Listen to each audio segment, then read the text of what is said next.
Hey guys, I'm Dov, and today I'm back with more Total War Warhammer 2 multiplayer action. Today we're here with the High Elves, good old Elithanar, going to be taking on our hated rivals, the Dark Elves, led by Malekith, so this should be interesting. Let's see here, good old lightweight Elithanar versus the big old heavyweight himself.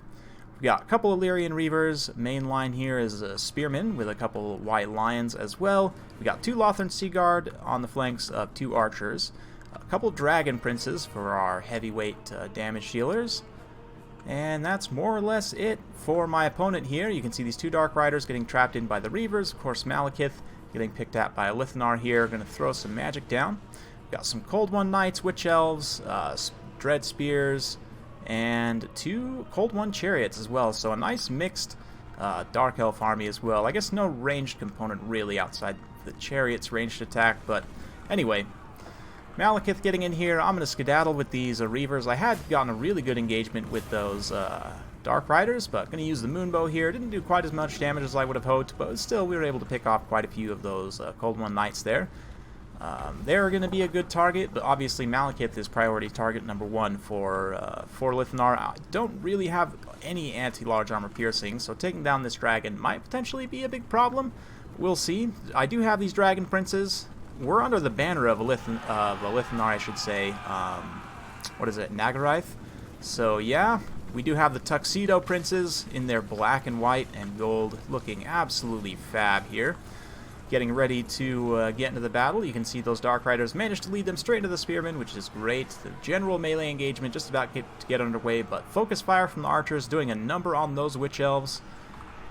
These poor sisters here gonna get absolutely rained on, and that'll do some really good damage. Does mean that those White Lions should be able to relatively easily beat them. On this situation though, these Witch Elves are going to get matched up mostly one-on-one. They do take a little bit of fire here on the charge, but they get in these White Lions here, and honestly, White Lions don't trade great against Witch Elves, which is a little bit rough, especially when you get charged straight up like that.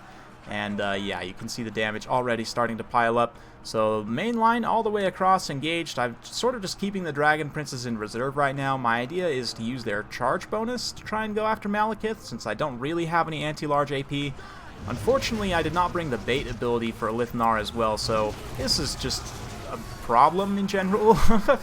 But here come the Dragon Princes. They're going to rear charge these Cold One Knights here, try and get rid of them, and then spring Elithanar loose. Unfortunately, Elithanar is just getting absolutely wrecked right now, gets terrified, takes a couple of really big hits from Malekith, but the Dragon Princes do get in and just kind of crush those Cold One Knights for the most part. We just did a ton of HP damage there. Granted, I don't want to stay and fight for too long, but over here, these Dragon Princes trying to take down the Chariots, after making their way into the back line, trying to disrupt Archers. Thankfully, I do have the Lothern Seaguard as sort of the flank options here, so because they're closer, they're also going to take a few of the charges here, like right here. This is actually really nice for me. Dragon Princes plus Lothern Seaguard will trade quite well with those Chariots.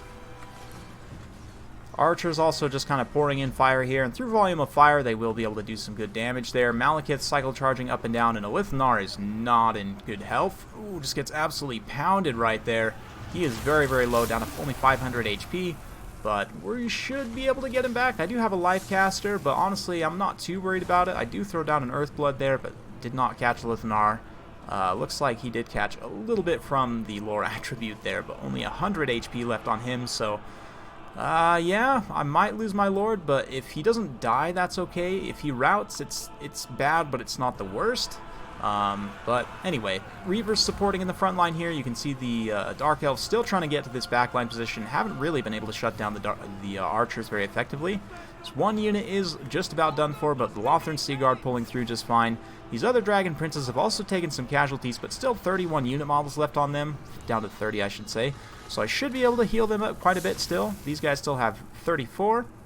And XP Chevron already on them from dealing with these Cold One Knights, who are mostly dealt with at this point. We do have relatively healthy White Lions and Spearmen here, and the balance power is starting to shift in my favor as a lot of the Dark Elf infantry just kind of starting to run out of steam here.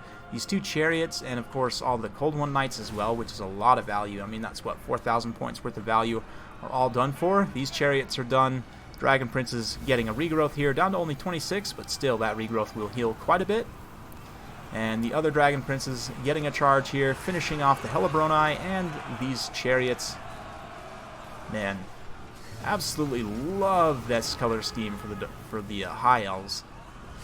But yeah, Malekith taking Archer Fire. He's down to about half HP. Granted, he still can heal quite a bit, but just in terms of army losses, I mean, Malekith can't take on all of this by himself, and every time he does come down, he gets countercharged by the Dragon Princes, which isn't the best. Elithnar is long gone. I don't even know what happened. Oh, just kidding. He's back. He's still over here shooting at random spearmen, so that's great. The fact that my general didn't die is very, very key here. Malekith comes down, but you can see exactly what I'm talking about here.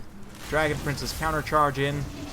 Just because they have a really high charge bonus, they'll still be able to do good damage to him. Oh, here we go. Nice charge from the side. Dragon Princes all around. Lances out. Skewering Malekith. Striking down the Witch King. For the Shadow King, who is still alive and kicking down there very sneakily. You know, this was all according to plan. You know, he was just going to sneakily slink off to the side here and, you know, after he did his job of acting as bait. So Elithnar leading from the front, guys. He's, you know, he's the kind of general that says, I will be the bait. And it ended up working out okay. Both those Dragon Princes picking up 2 XP chevrons each. Excellent performance. Honestly, I don't play High Elves that much, but I've forgotten how great of a heavy shot cavalry unit Dragon Princes are. Just, I mean, they don't really have any special bonuses, but they're like the cream of the crop in terms of just pure shot cavalry, since their charge bonus is insane. They have pretty good defensive stats as well. And of course, the High Elves have access to Lore of Life, so that's always really nice to have with elite shot cavalry. And just in general, an excellent unit, especially in this matchup. Yeah, Reavers did pretty well also, kind of supporting there, racking up quite a few kills, kind of chasing routing units, and just, you know, in and out, cycle charging in that frontline engagement. White Lions, bit of a mixed bag, but they're nice to have. They'll beat down pretty much all the militia level troops for the Dark Elves. Anything like Witch Elves and above will be a little tough, but yeah, it just gives you a little bit more meat in the front line, I guess. I don't know. They're still not amazing. You're probably still better off to go with Dryads and just take Alariel, but, you know, I'm trying to have fun here. Take Elithnar, take the Tuxedo Princes. So, yeah, hopefully you guys enjoyed that. Yeah, in terms of the Dark Elves here, pretty nice build, honestly. I'm a big fan of the Cold One Chariots. They're a little bit tough to make work if you have this small of a build, though. You almost need more units, I think. Malekith up on the dragon's good, but he is pretty expensive at the same time. I honestly would probably say, let's see here, if we go to Dark Elves, with that kind of a build, you know, if you want to go pretty wide with like Cold One Knights, a couple Chariots, what did he have? A couple Witch Elves, you've got some Dread Spears. I think that was it for the most part. I don't know, I'd probably grab a Feral Manticore, and just for a Lord selection, I would get, let's see here, I think he had, what, the Hellebronai as well? Yeah. Probably take one of these Supreme Sorceresses.